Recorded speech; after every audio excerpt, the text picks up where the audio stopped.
Hello friends, welcome to our channel. இன்றைக்கி வீடியோவில் என்ன பார்க்க போகிறோம் அப்படின்னு பார்த்தீங்கன்னா, பட்ஜெட் பிளானிங் தான் பார்க்க போகிறோம். இது வரைக்கும் பட்ஜெட் போடாதவங்க 2025 கண்டிப்பாக இந்த மாதிரி நீங்கள் வந்து பட்ஜெட் போடலாம்.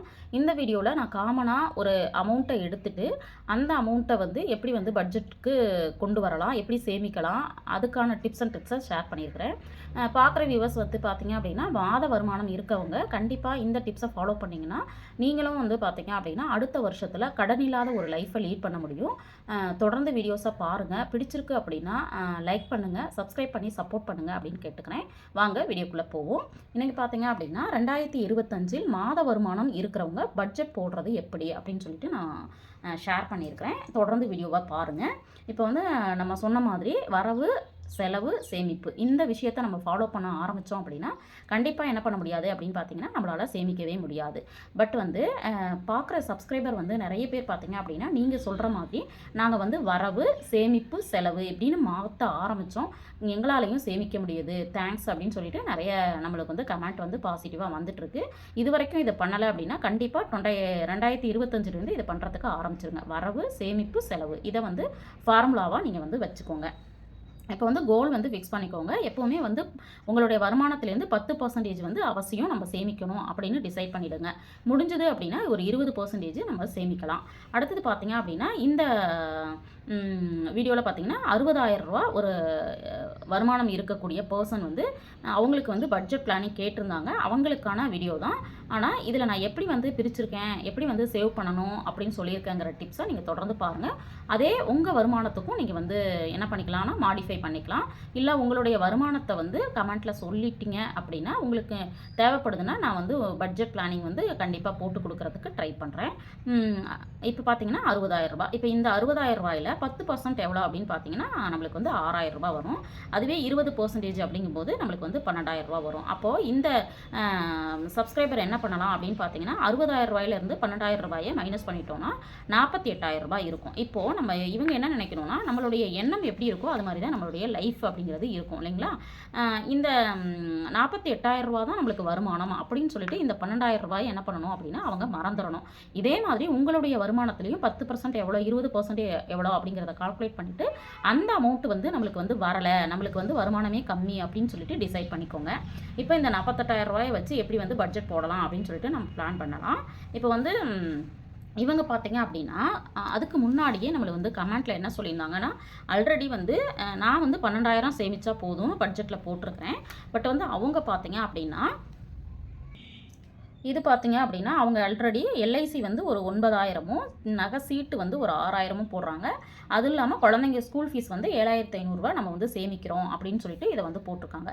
இப்போ நான் சொல்லியிருக்கிறது 12,000 ரூபா. பட் இவங்க எவ்வளோ சேவ் பண்ணுறாங்க அப்படிங்கிறத டோட்டலாக பார்க்கலாம். இவங்க டோட்டலாக எவ்வளோ சேவ் பண்ணுறாங்கன்னு பார்த்தீங்கன்னா 9,000 ரூபா, 1,000 ரூபா, 7,500 ரூபா, மொத்தமாக 17,500 ரூபா. அப்போ பார்த்தீங்க அப்படின்னா இவங்க என்ன பண்ணுறாங்கன்னா நான் சொன்ன 20% தாண்டி 25% வந்து அவங்க சேவ் பண்ணிகிட்ருக்காங்க. அவங்களுக்கு என்னுடைய வாழ்த்துக்களை கண்டிப்பாக தெரிவிச்சுக்கிறேன். இது இல்லாமல் கூடுதலாக உங்களால் சேமிக்கவும் முடியும். அதற்கான டிப்ஸையும் நான் வந்து வீடியோவோட எண்டில் சொல்லியிருக்கிறேன். அதையும் வந்து தொடர்ந்து பாருங்கள். இப்போ 60,000 ரூபா அப்படிங்கிறப்போ அவங்க 17,500 ரூபா ஆல்ரெடி என்ன பண்ணிட்டாங்க அப்படின்னா சேமிப்புக்குன்னு எடுத்து வச்சுட்டாங்க. அப்போ மீதம் வந்து 42,500 ரூபா இருக்குது இல்லைங்களா. இந்த 42,500 ரூபாயில் இவங்க கூடுதலாக எவ்வளோ சேமிக்கலாம்னு பார்த்தீங்கன்னா ஒரு 2,500 ரூபா கூடுதலாக சேமிக்கலாம்.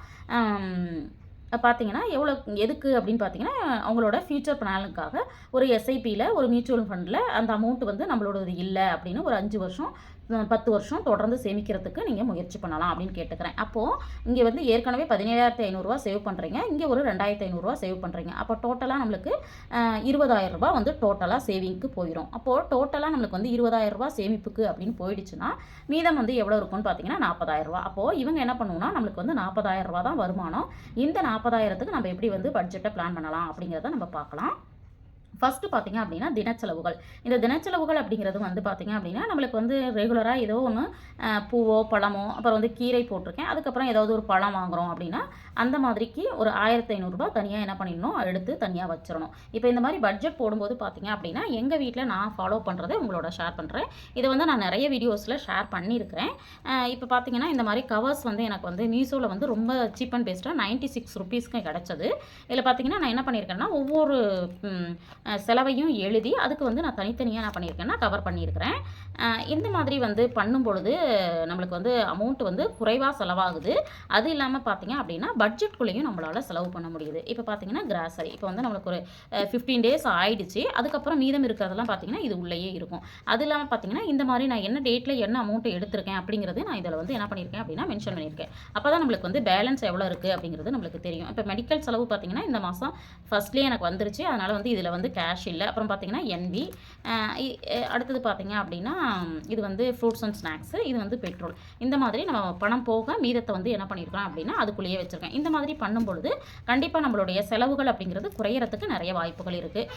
நிறைய பேர் வந்து இதோட லிங்க்கு கேட்டிருந்தீங்க. அதுவும் வந்து நான் ஷேர் பண்ணியிருந்தேன்.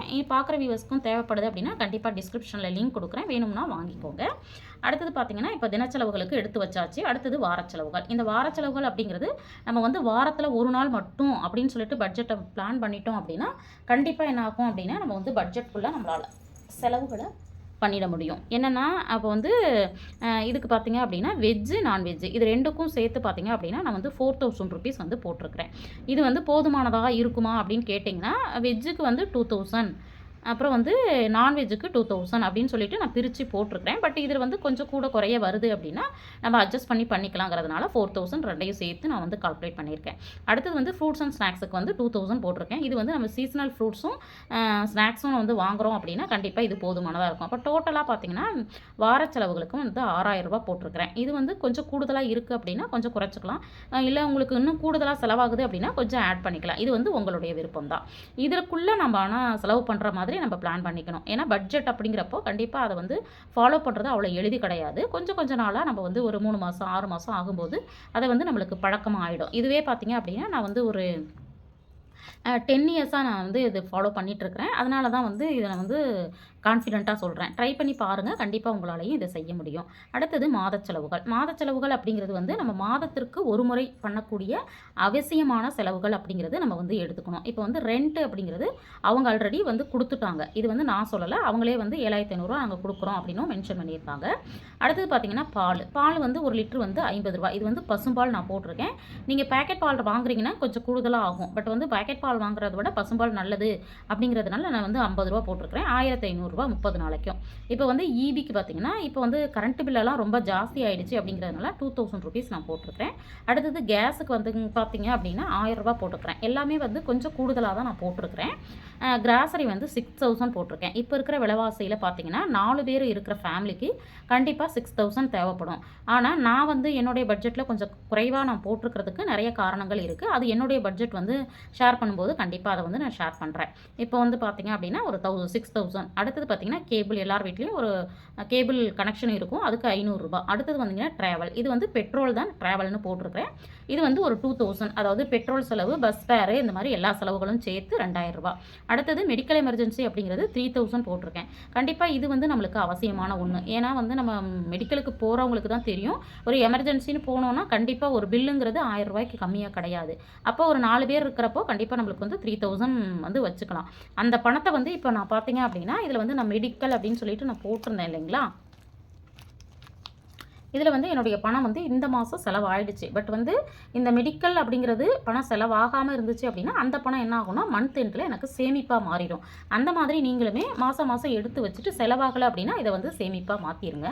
அடுத்தது வந்து மொபைலுக்கு வந்து 2000 ரூபா போட்டிருக்கேன். ஏன்னா இப்போ வந்து எல்லாமே ரீசார்ஜு, நெட் சார்ஜ் எல்லாமே கொஞ்சம் கூடுதலானதுனால 2000 போட்டிருக்கேன். அடுத்தது பார்த்தீங்கன்னா அன்எக்ஸ்பெக்டட் அப்படின்னு நான் சொல்லியிருக்கேன். எதுக்காக அப்படின்னு பார்த்தீங்கன்னா இப்போ வந்து நம்ம திடீர்னு யாராவது ஒரு காது குத்து வச்சுருக்காங்க, அல்லது வேறு ஏதாவது டெத் ஆகிடுச்சு, நம்ம வந்து போக வேண்டியது இருக்குது, ஏதாவது செய்ய வேண்டியது இருக்குது அப்படின்னா அதுக்கு வந்து நம்மளுக்கு வந்து பணம் தேவைப்படும் இல்லைங்களா, அதுக்கு அன்எக்ஸ்பெக்டட் அப்படின்னு ஒரு 2000 ரூபா. அடுத்தது பார்த்தீங்க அப்படின்னா நான் வந்து அதர்ஸ்னு ஒரு காலம் போட்டிருக்கேன். இப்போ இதில் இருக்கிற கேட்டகரி இல்லாமல் நம்மளுக்கு வேறு தேவைகள்லாம் இருக்கும் இல்லைங்களா, அதுக்கு செய்யறதுக்கு ஒரு 3000 போட்டிருக்கிறேன். அது இல்லாமல் கண்டிப்பாக நம்ம வந்து அவுட்டிங் அப்படிங்கிறது போவோம், அல்லது ஷாப்பிங் ஏதாவது பண்ணுவோம். இதை வந்து நீங்கள் ட்ரெஸ்ஸுக்கும் எடுத்துக்கலாம், இல்லை வீட்டுக்கு தேவையான பொருள் வாங்குறதுக்கும் எடுத்துக்கலாம், எதுக்கு வேணாலும் எடுத்துக்கலாம். ஷாப்பிங் அப்படிங்கிறது ஒரு 2000 ருபீஸ்க்குள்ளே இருக்கிற மாதிரி நம்ம பார்த்துக்கலாம். இப்போ டோட்டலாக எவ்வளோ அமௌண்ட் வந்திருக்குன்னு பார்த்தீங்கன்னா 32,500 ரூபா. நீங்கள் கேட்கலாம் 40,000 ரூபா தான் சம்பளம், அதில் வந்து 32,500 ரூபாயை நீங்கள் வந்து இவ்வளோ கூடுதலா வந்து நீங்க வந்து 40,000த்தையும் நீங்க பட்ஜெட்டுக்கு பிளான் பண்ணிட்டீங்களே அப்படின்னு. ஏன்னா, இவங்களுக்கு வந்து ஆல்ரெடி ரூ. 20,000 நம்ம வந்து சேமிப்புக்கு எடுத்து வச்சுட்டோம். ஆனா, இந்த ஃபேமிலி வந்து பார்த்தீங்க அப்படின்னா, நீங்க ட்ரை பண்ணீங்கன்னா, அவங்க வந்து இங்க பார்த்தீங்க அப்படின்னா, இது வாடகை வீடு அப்படின்னு சொல்லியிருக்காங்க இல்லையா? அப்ப சொந்த வீடு வாங்கணும், சொந்தமா இடம் வாங்கணும் அப்படின்னு நீங்க பிளான் பண்றீங்க அப்படின்னா, இதுல வந்து இந்த ரூ. 32,000 இருக்கு இல்லைங்களா? இதுல வந்து நீங்க என்ன பண்ணலாம் அப்படின்னா, வீடு கட்டுறதுக்கோ அல்லது நிலம் வாங்குறதுக்கோ, நீங்க வந்து கொஞ்சம் உங்களுடைய செலவுகள கண்ட்ரோல் பண்ணி மாதம் ரூ. 7,000 ஒரு ரூ. 10,000 வரைக்கும் சேமிச்சு, அதை வந்து இடம் வாங்குறதுக்கு நீங்க பயன்படுத்திக்கணும். அப்படிங்கிறது என்னுடைய ஓன் ஒப்பீனியன். இது உங்களுக்கு வந்து யூஸ்ஃபுல்லா இருக்கும் அப்படின்னு நினைக்கிறேன். இந்த ரூ. 10,000 என்ன பண்ணலாம்? எப்படி சேமிக்கலாம்? வீடு கட்டுறதுக்கு, நிலம் வாங்குறதுக்கு எப்படியெல்லாம் சேமிக்கலாம்? அப்படிங்கிற ஐடியாஸ் வந்து உங்களுக்கு தெரியணும் அப்படின்னு நினைச்சீங்கன்னா, கமெண்ட் பண்ணுங்க. நான் அடுத்தடுத்த வீடியோல அதற்கான டிப்ஸை வந்து ஷேர் பண்ணிக்கிறேன். இந்த பட்ஜெட் பிளானிங் உங்களுக்கு யூஸ்ஃபுல்லா இருந்திருக்கும் அப்படின்னு நினைக்கிறேன். வீடியோ பிடிச்சிருந்தா லைக் பண்ணுங்க, ஷேர் பண்ணுங்க, கமெண்ட் பண்ணுங்க. மறக்காம நம்ம சேனலை சப்ஸ்கிரைப் பண்ணி வச்சுட்டு பாருங்க. தேங்க்ஸ் ஃபார் வாட்சிங்.